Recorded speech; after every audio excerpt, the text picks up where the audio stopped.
सुप्रभात बच्चों। हिंदी की इस क्लास में कक्षा 11 की हिंदी अध्याय 3 भ्रमर गीत,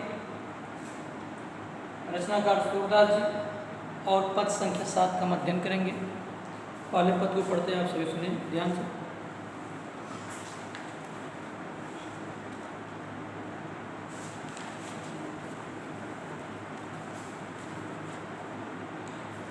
उदो जोग जोग हम नाही, अबला सार ज्ञान कह जाने, कैसे ध्यान धराई, ते मूदन नयन कहत हो, हर मूरत जिन माही, ऐसी कथा कपट की मधुकर, हम ते सुनी न जाई। श्रवण चीर सिर जटा बधामो, ए दुख कौन समाही, चंदन तज अंग भस्म बतावत, बिरा अनल अति दाही, जोगी भ्रमत जाई भूले, सो तो है अपमाही, सूर्य श्याम ते न्यारी निपल छिन, जो घटते परछाई। बहुत अच्छा प्रसंग है। शब्दार्थ लिख लेंगे। जोग मीन्स योग। यहाँ पर जोग शब्द दो बनाया है। एक जोग का अर्थ होता है योग, दूसरे जोग का अर्थ होता है लायक। दो जोग, पहले जोग की मतलब योग साधना की बात है और दूसरे जोग शब्द का अर्थ मतलब होता है कि योग्य या उसके लायक। हम नाही, हम नहीं हैं। अबला मीन्स स्त्री। सार ज्ञान, रहस्य का ज्ञान। ध्यान जान ही रहे आप सब। धारा में धारण करना। मूदन माने बंद करना। नयन माने नेत्र। मूर्त माने मूर्त।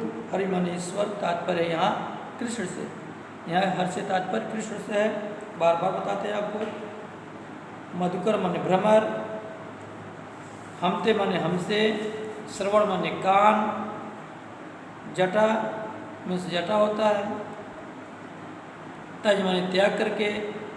अनल माने अग्नि। भ्रमत मीन्स भ्रमित होना। माही माने हमें।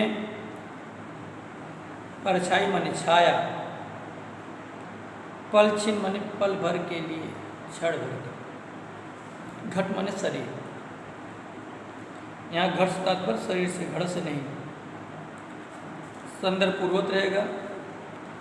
इसमें सूरदास जी बता रहे हैं इस पद में कि गोपियों को जब उद्धव जी योग साधना की बातें बताते हैं, उनसे चर्चा कर रहे हैं और उन्हें योग की आराधना करने के लिए प्रेरित कर रहे हैं, तो गोपियाँ क्या कह रही हैं उसी का जो है यहाँ पर उनके बीच जो सवाल जवाब हुआ है उसी का यहाँ पर वर्णन करते हुए कहते हैं कि उद्धव जोग जोग हम नहीं।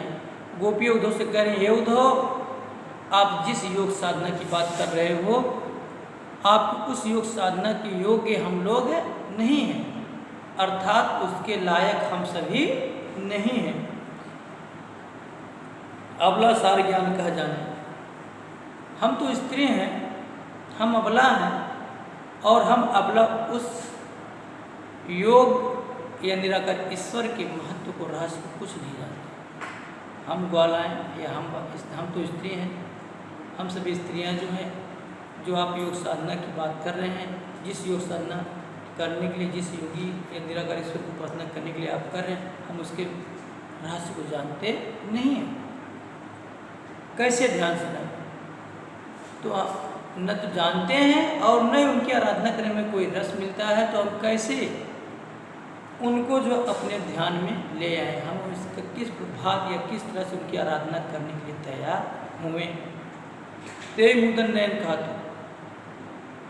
कहते हमारे नेत्रों में जो सगुण साकार ईश्वर भगवान श्री कृष्ण बसे हुए हैं, हमारे जिन नेत्रों में सगुण साकार भगवान श्री कृष्ण बसे हुए हैं, आप योग साधना करने के लिए उन्हीं आँखों को बंद करने के लिए कहते हैं, यह संभव नहीं है।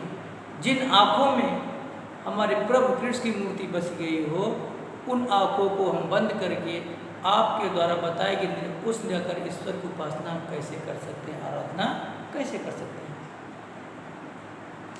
ऐसी कथा कपट की मत करिए उद्धव। ये जो कहानी आप छल पूर्वक कपटपूर्वक कहानी हमको बता रहे हैं योग साधना करने के लिए, अब इस कहानी को हम बहुत सुन चुके, अब हमसे सुनना सुना नहीं जा रहा, या अब हम लोग आपकी इस योग साधना की कहानी को सुनना नहीं चाहते हैं, जो छल और कपट से भरी हुई है, इस कहानी को सुनना नहीं चाहते। सर्वान चीर सिर जटा पदामो, आप तो हमसे ऐसा कर रहे हैं, योग साधना करने के लिए, निराकार ईश्वर की उपासना करने के लिए हमको ऐसे प्रेरित करते हुए कह रहे हैं कि कानों को चिरवा लें।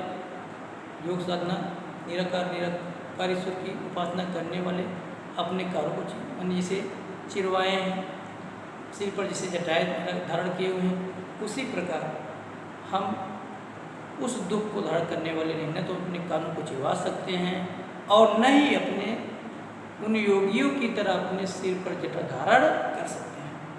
चंदन तज अंग भस्म तावत, आप तो हमें ऐसा बता रहे हैं कि हम चंदन रूपी शीतलता को छोड़ करके, या हम चंदन की शीतलता को छोड़ करके अग्नि रूपी भस्म को लगाएं, ये हमारे बस की बात नहीं है। बिरा अनंत, उस बिरा रूपी अग्नि में जलने वाले नहीं हैं। चंदन उन्होंने किसको बताया?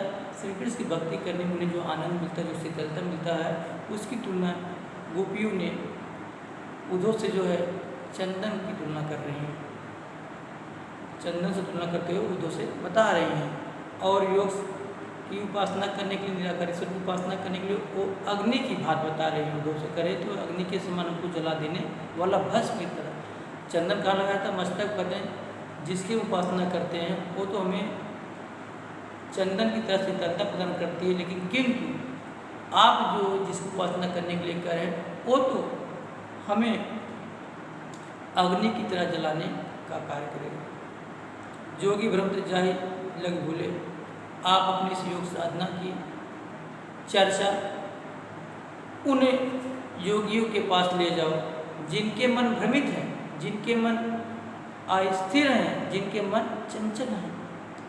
सो तय है अपमाही, किंतु हम आपकी इस योग चर्चा को सुनने वाले नहीं हैं। आप अपनी इस योग चर्चा को ले जाकर उन्हीं व्यक्तियों के सामने कहो, या उन लोगों के सामने कहो जो इसका अनुसरण करें, जो आपकी बातों को स्वीकार करें, जिनका मन किसी और पर रमा न हो। सूरत हमते नहीं, हम तो कहते हैं, हम तो हमारा मन या हम लोगों का मन श्री कृष्ण की भक्ति में लीन है, हम उसकी भक्ति में डूबे हुए हैं। हमें ऐसे योग चर्चा या इस निराकार ईश्वर की उपासना करने की आवश्यकता नहीं है। और कहते हैं आप अपनी इस योग चर्चा के द्वारा हमें हमारी श्री कृष्ण की भक्ति को आप कभी दूर नहीं कर सकते। ठीक उसी प्रकार नहीं दूर कर सकते हैं जैसे सूर्य श्याम दिन कहते हैं हम श्री कृष्ण की भक्ति हर क्षण हमेशा हर पल करते रहते हैं, या भगवान श्री कृष्ण हमारे मन में, हमारे हृदय में सदैव बसे रहते हैं। हमारे हृदय से, हमारे शरीर से भगवान श्री कृष्ण को उसी प्रकार नहीं निकाला जा सकता है जैसे शरीर की परछाई को शरीर से अलग नहीं किया जा सकता है। गोपियाँ कहती हैं ये तो जिस प्रकार शरीर की छाया को शरीर से अलग नहीं किया जा सकता है, उसी प्रकार हमारे मन से, हमारे हृदय से, हमारे शरीर से कह सकते हैं कि हमारे शरीर से श्री कृष्ण की भक्ति को कभी अलग नहीं किया जा सकता है। धन्यवाद। अगले पद का अगले